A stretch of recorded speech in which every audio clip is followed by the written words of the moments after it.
Kay sa among lugar, no, dako mo kayo natabang si Pierre RD Good. Like, ang drugs yun guys, dako kayo na siya nga thing.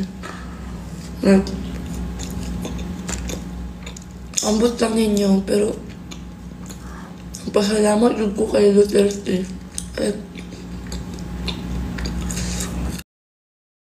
Well, mabuhay, maligayang pagbabalik sa aking YouTube channel. Nakita nyo naman, grabe at super trending si Shubi Estrada ngayon because of that video na kung saan lumabas nga daw ang pagiging niya, Duterte supporter or Duterte follower. So anyways, agad-agad naman siyang naglabas ng statement. Narinig nyo naman ako, siguro naman may nakakaintindi sa inyo ng ganyan. But anyways, ayun, grabe, no, trending siya agad. At talagang, basahin ko muna yung statement na pinost niya right after na nag-trending yung video na yon, na kung saan nga ay parang nagpapasalamat siya kay former President Rodrigo Roa Duterte. So, but anyways, eto, sabi niyang ganyan, maayong adlaw sa tanan. I am deeply grateful for the support many of you have shown.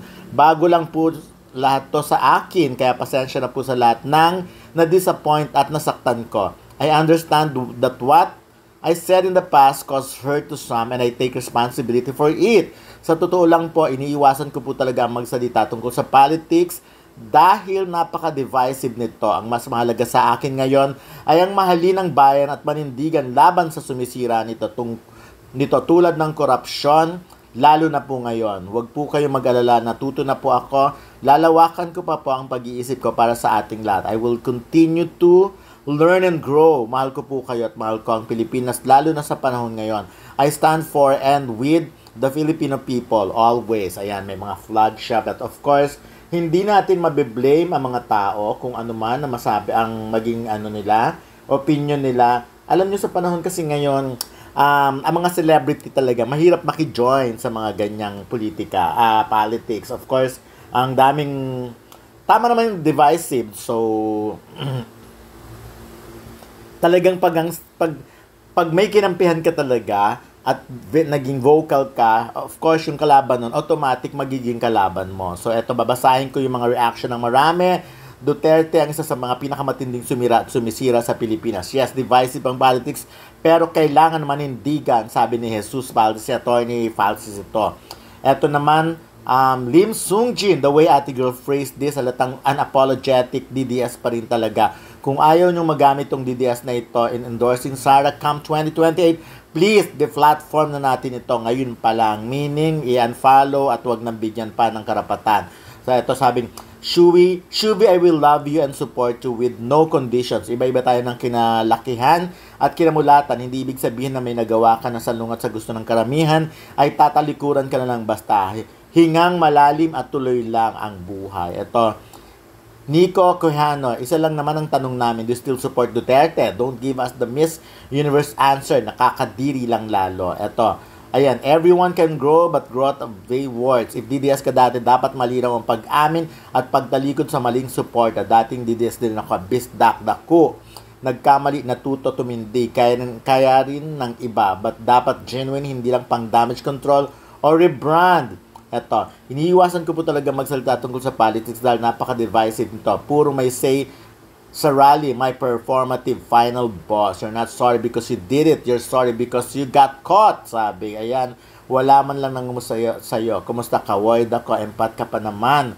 So, anyways, ayun ang sinasabi ko even before pa. So, ang mga artista talaga, damn if you do, damn if you don't. So, pag may sinabi sila, pag may ginawa sila, pag may kinampihan sila, alam na natin ang magiging effect dun sa career. So, ayan, maraming nag-unfollow sa kanya, marami ang nag-withdraw ng support. Sayang nga lang kasi ang bango-bango ni Shubi, diba? Ganun talaga. So, parang at the time nung wala pang lumalabas na video, parang favorite siya ng bilang artista sa showbiz, walang about politics. Buti sana kung pero ayun, ngayon, nasa sinabi niya yan, halimbawa, ang magagalit naman sa kanya ay yung mga supporters ni, or ang mga DDS, parang ganun lang eh. So, Buti sana kung naka-establish na talaga siya ng career. Like, for example, si Vice Ganda, kahit ano pang sabihin ng mga kalaban niya, wala siyang pakialam, di ba? Because she's, okay na si Vice pero si Shubi na ngayon pa lang nagkakaroon ng career. Nakakalungkot lang. So,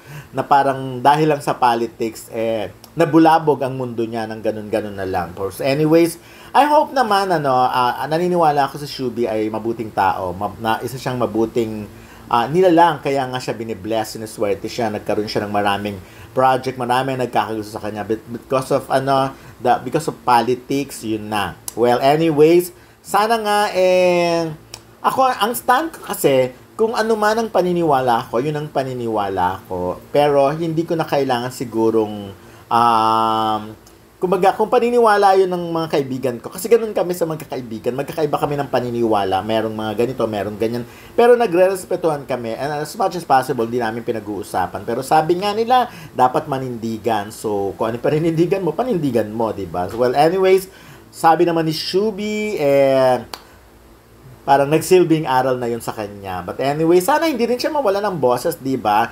Kasi katulad nila Ann Curtis at ng marami pang iba, may boses Ganun talaga.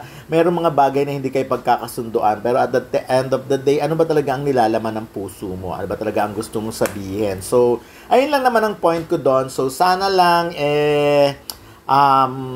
yan, kung may mga resibong maglalabasan, wala, handa tayong sagutin dapat yung mga ganyan. So, alam natin kung paano ba lusutan. Alam natin kung, well, kaya siguro maraming artista rin ang ayaw talaga magsalita about politics. Dahil nakita nyo naman effect kay Shubi.